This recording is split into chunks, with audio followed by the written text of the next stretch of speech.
everyone. This is one of the videos in our swing series of how to do independent and solo swing work and moves. So today we're going to work on our boogie walks forward, boogie walks back, or boogies forward, boogies back, as well as our Shorty Georges. And you might know that this is themed off of the Shim Sham. So these are the moves that we do specifically in Shim Sham. So our boogies, let's talk about stance first. So we're going to have double knee bend. We're going to sit back like we're sitting on a petite stool. And we're actually going to use our core and our hip to motivate the movement of our leg. So I'm going to start with the right side. And you can see me doing that here. As I double knee bend, I thrust my pelvis forward. My right hip circles open to the side. And if I were to trace my toe on the floor, you would see that that's a half moon or a crescent action. So I thrust forward, stepping out to the right, and then I free up my left foot, thrust forward, left hip, thrust forward, right hip, thrust forward, left hip. So we'll try that again, and I will do it facing away from the camera. So settling out on my left, so my right foot can begin. Hip tilt and thrust forward, right hip circles out crescent. I'll collect my left side so it makes it feel and look bigger as I thrust and circle my left foot out to the side. So those little crescent moons that are happening as my toes draw on the ground are first because I'm collecting, and second because my hip is going out. Now a traditional arm to do for these boogies forward would be pulling the elbows back. Very Fosse style, or as if someone is robbing your house and they have you tied up behind to the chair, yeah? So you're sitting in the chair, your elbows and arms are tied up behind. And then we do our boogies forward. That's not the only arm, but it's very traditional. So try that with me. Boogie right, boogie left, boogie right, boogie left. So there's your boogie walks forward. Boogies back, we're gonna do ball changes. And we're gonna use the smiley face hips. So if you were to stand in front of a right-on white board and have a marker between your cheeks, you are going to start from your right side and draw a smiley face down into the left.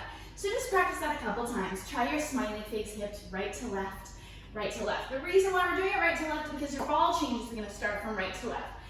So your right foot is going to free up and you're going to do a ball change, right, left, right, left. So literally a ball of the foot, change, change weight.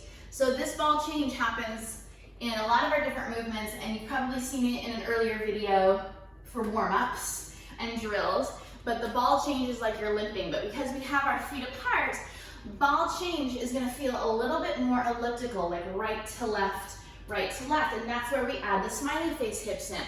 Ball change, smiley face, ball change, smiley face, ball change, smiley face, ball change, smiley face. And traditional arms would be clapping. You can start even giving it levels up, levels down, levels up, levels down. If you saw me do that from the side, I'd be going ball change, ball change, ball change, ball change. So there's your boogie backward.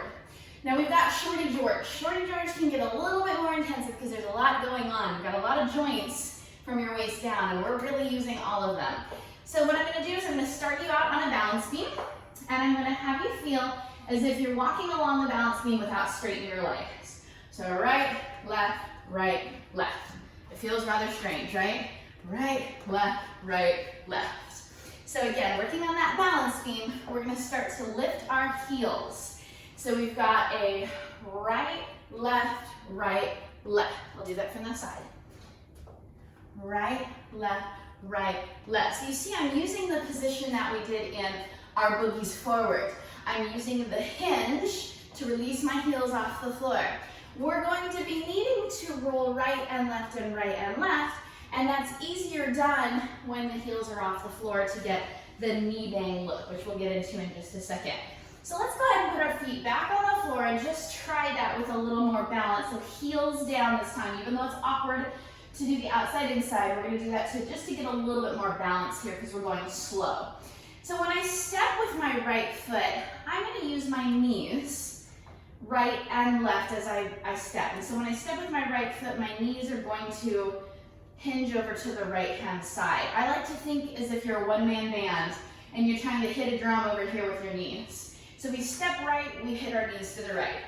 As we transfer weight and we step with our left foot, we hit the drums on the left. So really think down into the knees. and then drums on the right, and drums on the left, and drums on the right, and drums on the left. So as we do that, you'll notice when we're hitting the drums on the right, I'm on the outside of my right foot and the inside of my left foot. So I'm teeter-tottering back and forth. When I'm on my right, I'm teeter-tottering to the right side edge of my feet, and then to the left side edge of my feet. That's why having the heels down is rather awkward when you're trying to do it. So the quicker you can get that little rock or teeter-totter or knee bang side to side, the easier it'll be when you get those heels off the floor. So let's try that with full hinge, heels off the floor. We're gonna bang right, left, and you'll be able now to see the balls of my feet rolling from little toe to big toe to little toe to big toe. We'll try that again. Outside right, outside left, outside right, outside left. And because I can only say one thing at a time, you'll want to know that the forward foot is on the little toe, the backward foot is on the big toe, and then they roll as you walk. So we'll try that from the side so you can see me from the side. Right little toe, right little toe, left little toe, or knee bang, right, left, knee bang, right, left. The larger you make the steps, the harder it becomes to keep the flavor because everything gets watered down, it gets so big. So if you keep things close, tight, and compact, then you can really get the nice knee bang in there, which is a huge marker for the fact that this is a swing style. And then the arms, what we're going to be doing is reaching down to picking up a suitcase on either side of your body. So when we're stepping with our right and we're knee banging to the right, we're picking up our suitcase on the right. And then as we do that on the left, we're picking up the suitcase on the left. So I'll just do it with suitcase hands, even though I don't usually dance it that way. So we go knee bang right, left. Now what I will do is I'll point my fingers to do the right, left, and that gives you into the full traditional hand styling on Shorty George. Point down right, left. You can even do this backward, but it takes a little practice because one direction is always easier than the other. So we'll turn it from the side again. Shorty George, or back. And a lot of times you'll see us prep into it with a kickball change because that's literally out of the shim sham dance. Kick, ball, 1, 2, 3, 4. It allows you to kick, ball change off your right side, but the change is to the left foot. So your first shorty will be on the left side if you do it traditionally right out of the line dance.